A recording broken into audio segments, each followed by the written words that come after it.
저는요, 십자가를 너무 사랑합니다.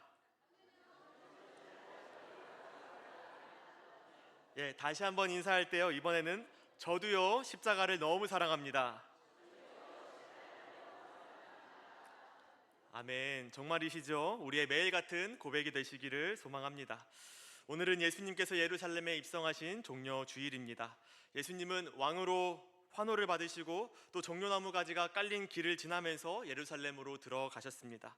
그리고 사람들은 큰 소리로 환호했습니다. 호산나, 호산나. 그런데 그렇게 환호하던 사람들이 며칠 뒤에는 십자가에 못 박으라, 예수를 못 박으라 라고 외치게 되는 것이지요. 그런데 그러한 모습들을 보면서 마냥 욕할 수 없는 것이 우리들의 모습이 좀 오버랩 되는 것 같습니다.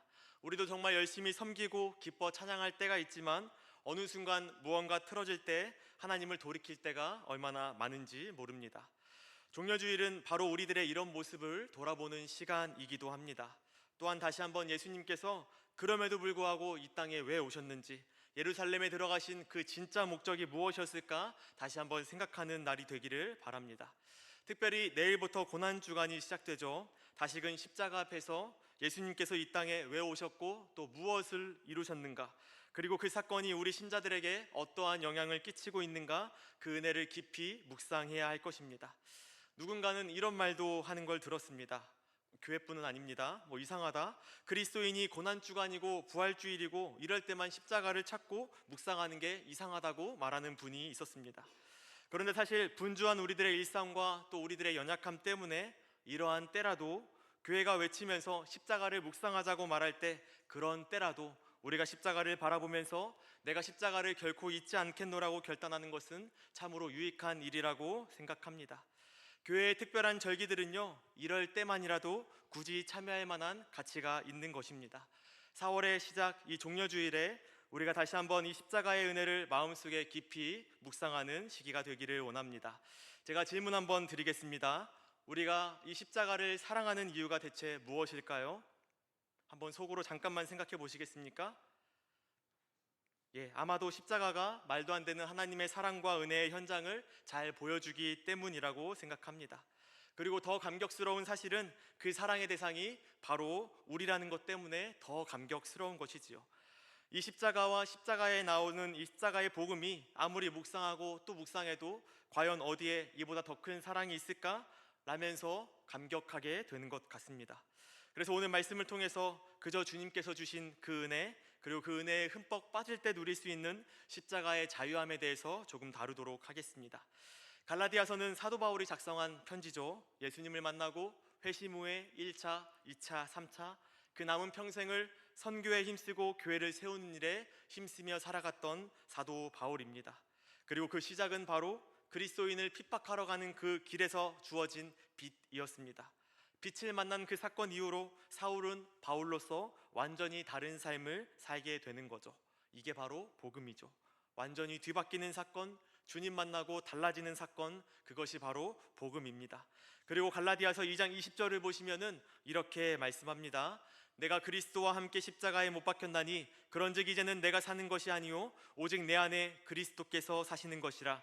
이제 내가 육체 가운데 사는 것은 나를 사랑하사 나를 위하여 자기 자신을 버리신 하나님의 아들을 믿는 믿음 안에서 사는 것이라. 아멘. 내가 그리스도와 함께 십자가에 못 박히고, 그리고 이제는 내가 사는 게 아니라 오직 내 안에 그리스도께서 사시는 것. 그런데 이게 어떤 십자가였습니까? 한번 고민하기 원합니다. 제가 읽었던 책 중에 이런 질문이 있었습니다. 제가 신학교에 들어가고 학부 첫 학기 때 읽었던 책인데 그래서 기억이 더 잘 납니다.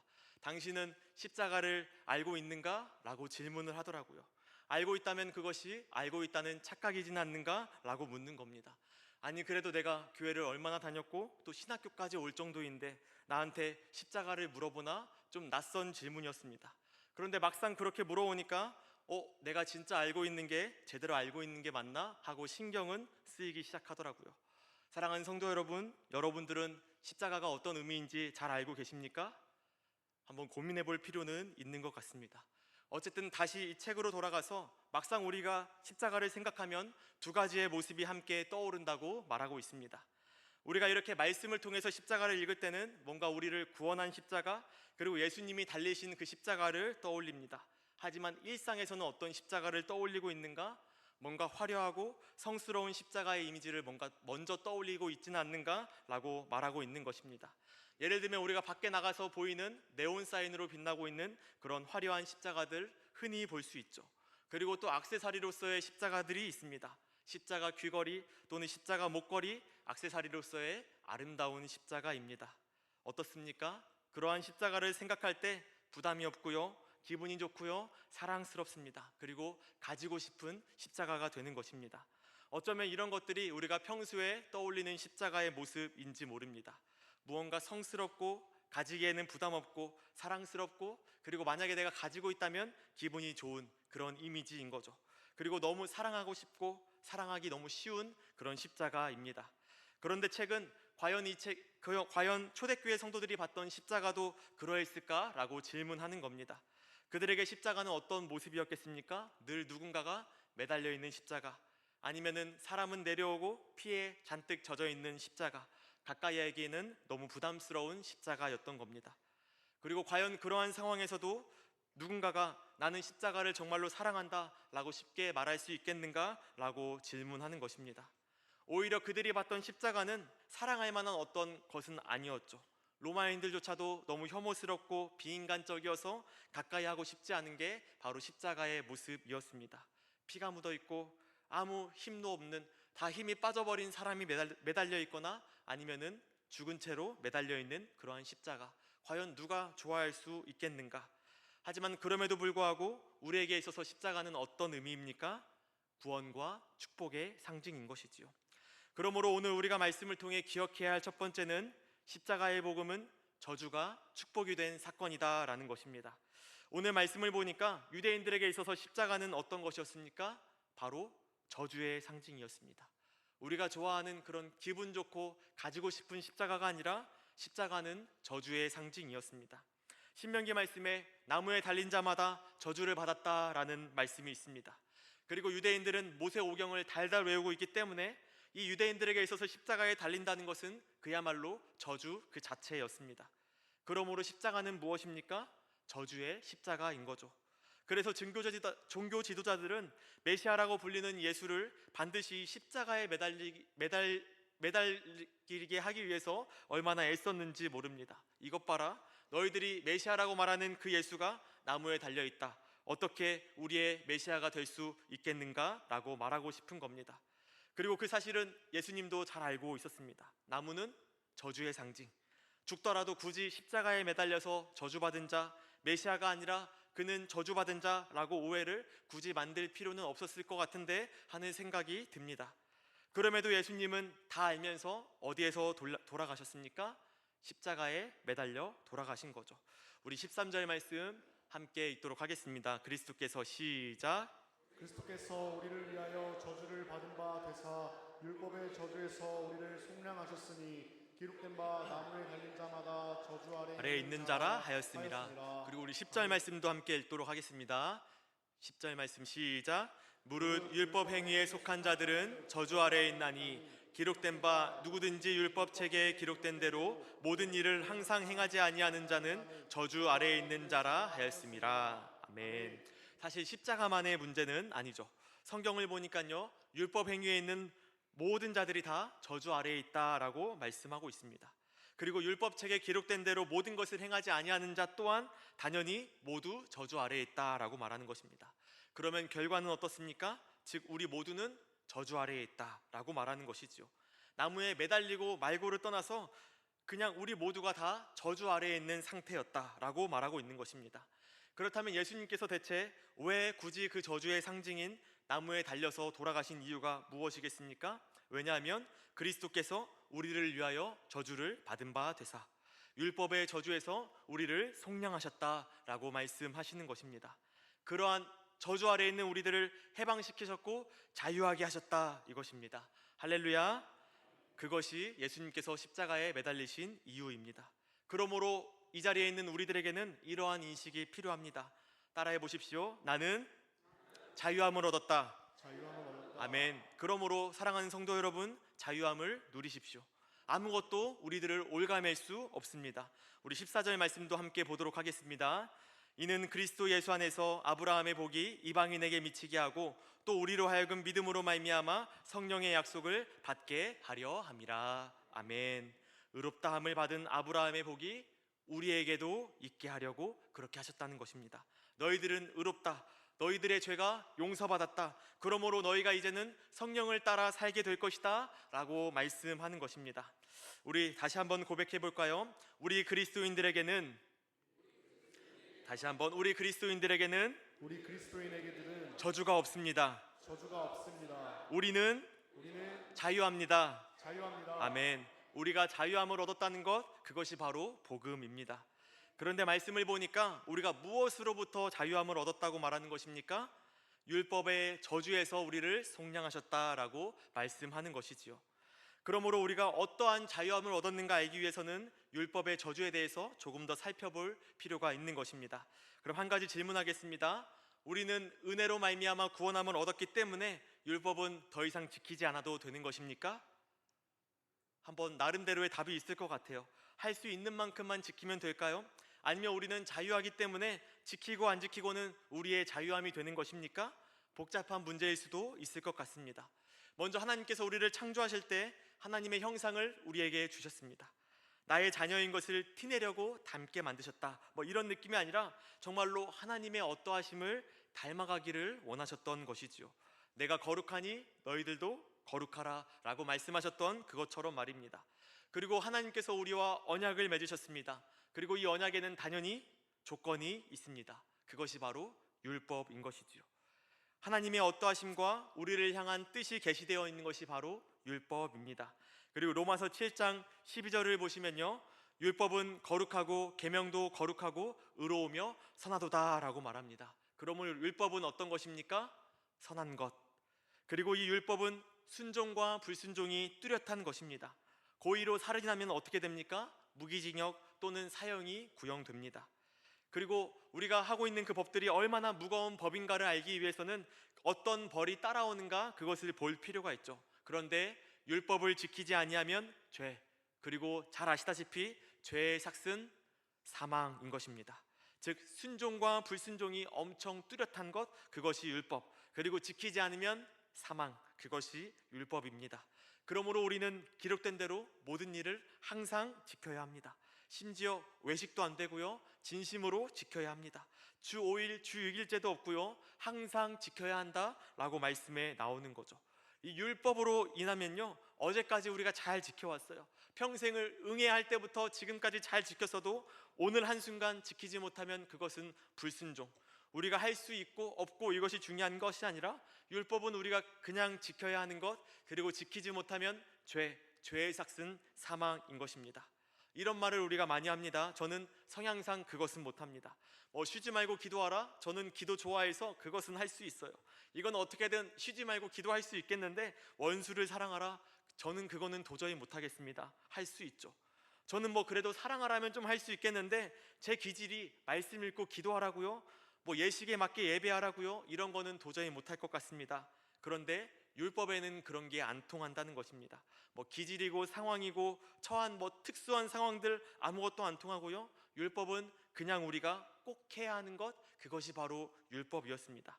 항상 모든 것을 지켜야 하고 중심을 지켜야 하는 것, 그리고 한순간이라도 그것을 놓쳤을 때 죽게 되는 것, 그것이 바로 율법입니다. 그런데 신학적으로 볼 때요, 이 율법에 참 많은 용도가 있습니다. 우리가 율법을 지키려고 열심히 애쓰는 것, 그것은 하나님의 뜻이 맞습니다. 하지만 율법의 용도 중에 한 가지가 있는데 바로 우리들의 죄를 깨닫게 하기 위함입니다. 율법을 지키려고 보다 보니까 우리는 이러한 결론에 다다르게 됩니다. 나는 절대로 이것을 다 지켜낼 수가 없구나, 내가 진짜로 정말로 은혜로 구원을 받았구나 라고 깨닫게 되는 것입니다. 이것이 율법의 용도 중에 하나입니다. 하나님께서 우리에게 무엇을 원하시는지 너무나도 자세하게 명확하게 계시가 되어 있는데 우리는 지킬 수가 없는 거죠. 대단하게도 그것을 흉내내는 사람들은 종종 있어 왔습니다. 그런데 온 마음을 다해서 생명을 다해서 이 율법을 지켜낼 사람은 우리 중에 단 한 사람도 없는 것이지요. 한 명도 이 율법을 다 지켜낼 수가 없기 때문에 우리에겐 중보자가 필요하게 되는 것입니다. 그리고 예수 그리스도께서 친히 우리의 중보자가 되어 주셨습니다. 우리는 아무것도 할 수 없는데 그래도 하나님께서는 우리들에게 계속 명령하십니다. 그리고 직접 이루어내시는 거죠. 몸소 율법을 완성시키는 놀라운 사건이 바로 십자가의 사건인 것입니다. 또 성령을 보내시고요, 우리 안에 내주하게 하시면서 계속 역사하실 것입니다. 이것을 믿고 계십니까? 하나님께서 모든 것을 하셨다, 이 사실을 믿고 계십니까? 그리고 하나님께서 나의 인생을 통하여 하실 일들 또한 믿고 계십니까? 우리에게 그것이 필요한 것이지요. 그리고 오늘 6절 말씀을 보시면은 그리스도 예수 안에서는 할례나 무할례나 효력이 없으되 사랑으로서 역사하는 믿음뿐이니라 라고 말씀합니다. 할례를 받아서 아브라함의 자손이 되는 것이 아닙니다. 할례 자체가 효력이 있는 것도 당연히 아닙니다. 정작 아브라함도 그 할례 자체 때문에 의롭다 여겨진 것이 아니었죠. 무엇 때문이라고 말합니까? 믿음 때문에. 믿어서 그렇게 된 거죠. 그리고 우리도 믿음으로 말미암아 아브라함과 동일한 축복에 들어가게 되는 것입니다. 그런데 우리도 모르는 사이에 오히려 우리가 율법적으로 살아가기 위해 애쓰는 경우가 얼마나 많은지 모릅니다.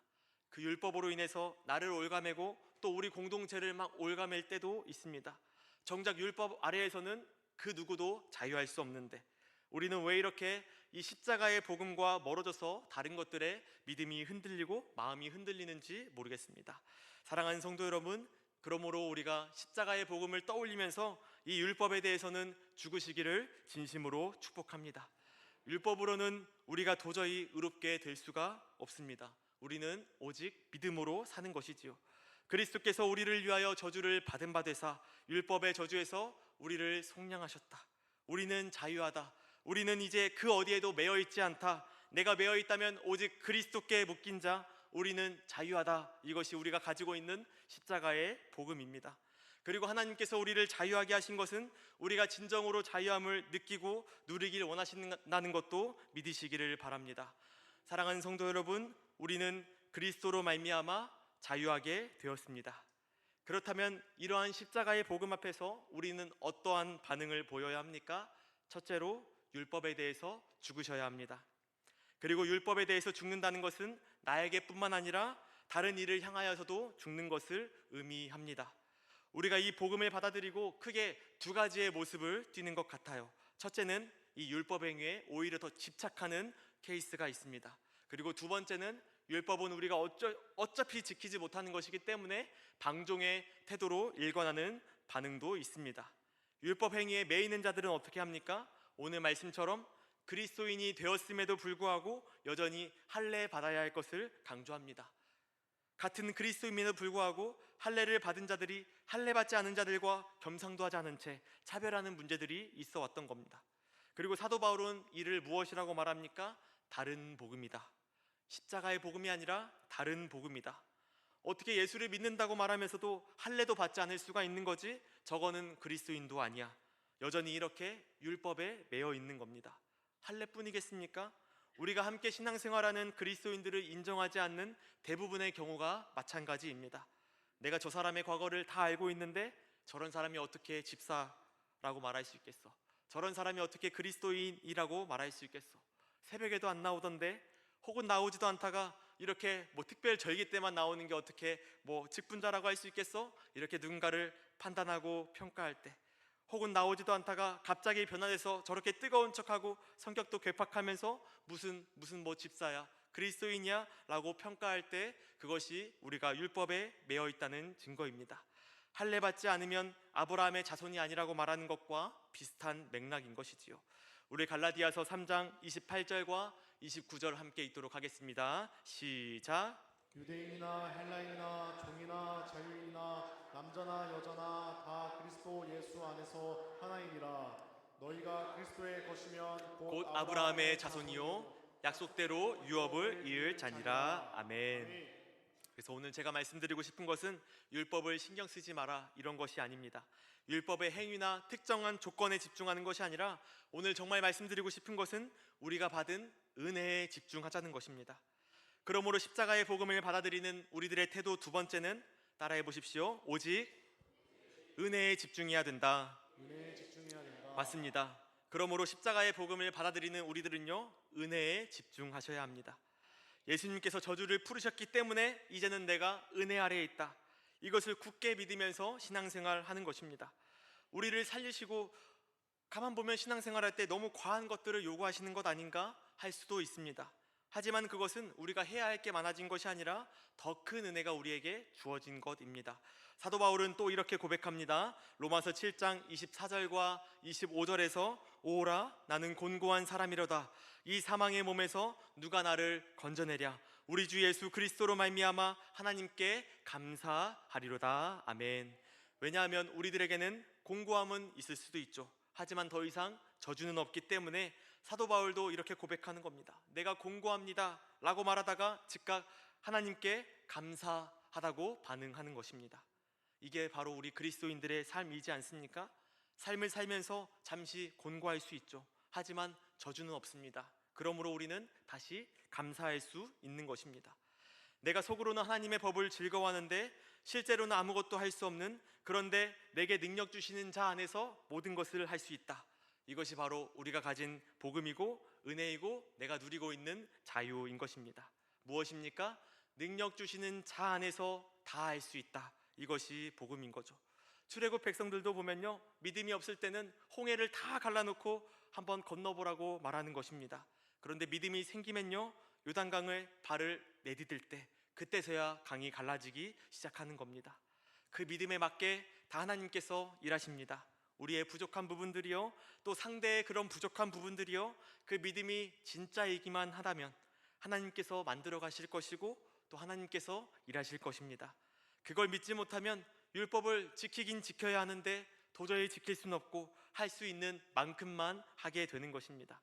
율법을 우리들의 능력에 맞게 재해석하게 됩니다. 이건 도저히 말이 안 되니까 이 정도만 지키면 될 거야, 이 정도만 하면 될 거야. 입맛에 맞게 율법을 뜯어 고치게 되는 것이지요. 100%도 아니고 남보다 조금 더 했을 뿐인데 그것을 나의 의로 삼게 될 것입니다. 적당히 지키고 내가 남들보다 조금 더 잘하고 있기 때문에 내가 꽤 잘하고 있는 것 마냥 나의 의가 가득해지게 될 것입니다. 율법은요, 다 지켜야 하는 것이에요. 우리는 할 수 없지만 하나님이 가능하게 하십니다.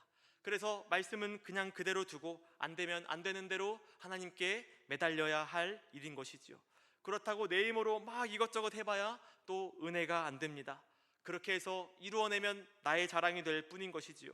나 이만큼이나 하는 사람이라고 나보다 못한 사람들을 정죄하면서 말입니다. 율법의 목적은 그런 것입니다. 이 명령하신 것들을 다 지킬 수 없음에 하나님 앞으로 나아오라는 것이지요. 그 앞에서 울부짖는 겁니다. 왜 그렇습니까? 그것이 하나님께서 우리에게 주신 특권이고 자유이기 때문에. 그리고 하나님께서 일하심을 보면서 찬양하고 영광 돌리는 것, 그것이 우리 그리스도인들의 모습이지 않습니까? 하나님, 저는 못합니다. 하나님께서 해주세요. 영혼 구원이요, 저는 못합니다. 저는 자격도 없습니다. 하지만 하나님께서 명령하셨으니까요, 한번 해보겠습니다. 그래도 어렵고 못하죠. 그래도 어려운 건 사실입니다. 그래서 나 기도만 할래, 이것이 아니라 하나님께서 해주시옵소서, 나를 통해서 하나님 알게 해달라고 우리는 그렇게 기도하는 겁니다. 우리가 이 복음을 받아들이면서 너무 마음이 무겁지 않기를 소망합니다. 먼저는 이 십자가 사건을 기억하면 먼저 우리에게 기뻐하고 자유함이 있으면 좋겠습니다. 먼저는 우리에게 주신 이 복음을요, 그냥 충분히 좀 누리시면 좋겠습니다. 내가 뭔가 잘하고 있지 않은 것, 그러한 죄책감에 빠져 있기보다는 먼저는 이 십자가의 은혜를 집중하면서 은혜를 좀 누리시면 좋겠습니다. 십자가의 은혜를 깊이 묵상하십시오. 깊이 묵상함으로 자연스럽게 우리는 의미 있는 존재가 될 것입니다. 그리고 이 복음에 흠뻑 빠져 있을 때 자연스럽게 우리를 목적에 맞게 충분하게 사용해 나가실 것입니다. 십자가의 복음이 무엇입니까? 십자가에 못 박으라 못 박으라 외치는 대중들 앞에서 저들을 용서해 달라고 기도했던 예수님을 기억하십시오. 주님, 저들 중에 죄를 고백하는 자들을 용서해 달라고 이렇게 하지 않았습니다. 주님, 저들은 자기가 하는 것을 알지 못하나이다. 저들을 용서하여 주시옵소서. 어떤 조건을 달지 않은 모습을 볼 수 있습니다. 우리 같으면 어떻겠습니까? 내가 지금 구속사역 때문에 어쩔 수 없이 십자가에 매달려 있지만 부활하고 보자, 복수까지는 아니더라도 종교지들 앞에 다시 한번 부활해서 화려하게 등장하고 싶을 것 같습니다. 그게 사람의 마음이죠. 그런데 예수님은 그렇게 하지 않으시더라고요. 왜냐하면 주님의 관심은 그게 아니었으니까. 십자가의 관심도 그게 아니었으니까 주님은 섬기러 오셨기 때문입니다. 그리고 그 길로 우리들을 초청하는 겁니다. 십자가의 복음이 무엇인지 몸소 보여주시고 그 길로 우리를 초청하는 거죠. 제일 낮은 자리, 저주의 자리로 들어가신 것처럼 너희들도 그렇게 하라고, 섬기기 위해서, 또 형제를 살리기 위해서 그 자리로 가라고 우리들을 살리시고 초청하고 계시는 것입니다. 모두가 저주라고 말했던 그 십자가에서 우리를 속량하고 자유함을 주셨습니다. 그것이 바로 우리가 가지고 있는 복음입니다. 아마 누가 큰 자이고 작은 자이고 이것이 중요했다면은 결코 그 십자가에 매달릴 수 없었을 겁니다. 내 자존심이 중요했으면요, 부활하고서라도 나를 조롱했던 자들을 다 손보러 다녔을 것입니다. 가장 낮은 자리로 들어간 그 십자가의 복음에 그 자리에 영원한 승리가 있었던 것이지요. 그리스도께서 우리에게 하나님의 아들이 되는 권세를 주셨고 모든 문제를 덮어버릴 수 있을 만한 강한 구원의 능력, 십자가의 힘을 우리에게 주셨습니다. 그리고 이 감격을 가지고 하나님의 자녀로서 나오는 놀라운 능력을 가지고 그 풍성한 은혜를 가지고 우리가 힘이 없어서가 아니라 내 의지로 낮은 자리로 그리고 섬김의 자리를 자처하는 진정한 십자가의 자유를 누리시기를 진심으로 축복합니다. 내가 그리스도와 함께 십자가에 못 박혔나니 그런즉 이제는 내가 사는 것이 아니요 오직 내 안에 그리스도께서 사시는 것이라. 아멘. 내가 살지만 주님이 사시는 삶, 나에게 주어진 이 십자가 복음 하나에 모든 것을 한번 쏟아보는 삶, 그래서 힘들지만 세상인 줄 수 없는 그런 기쁨과 자유를 누리면서 그것을 세상에 보여줄 수 있는 그런 자유인이 되시기를 진심으로 축복합니다. 우리 갈라디아서 3장 14절 말씀 함께 읽고 마치도록 하겠습니다. 시작. 이는 그리스도 예수 안에서 아브라함의 복이 이방인에게 미치게 하고 또 우리로 하여금 믿음으로 말미암아 성령의 약속을 받게 하려 함이라. 아멘. 복음을 누리는 자를 통해서 하나님께서 일하실 것입니다. 내 힘이 아닌 오직 예수님의 보혈을 의지하면서 살아가시기를, 그리고 하나님의 그 놀라우신 사랑으로 예배하시기를 진심으로 축복합니다. 말씀을 마무리하겠습니다. 우리 특별 새벽 기도회, 고난의 새벽, 꾸역꾸역 나오는 그런 새벽이 아니라요, 기쁨과 감격으로 은혜 받은 자유인으로서 기쁨을 누리는 그런 현장이 되기를 진심으로 축복합니다. 우리 새벽에 다 함께 모여서 은혜를 찬양하고 함께 말씀을 누리고 기도하는 그런 시간이 되시기를 진심으로 축복합니다. 우리 이 시간 함께 기도하기 원합니다. 우리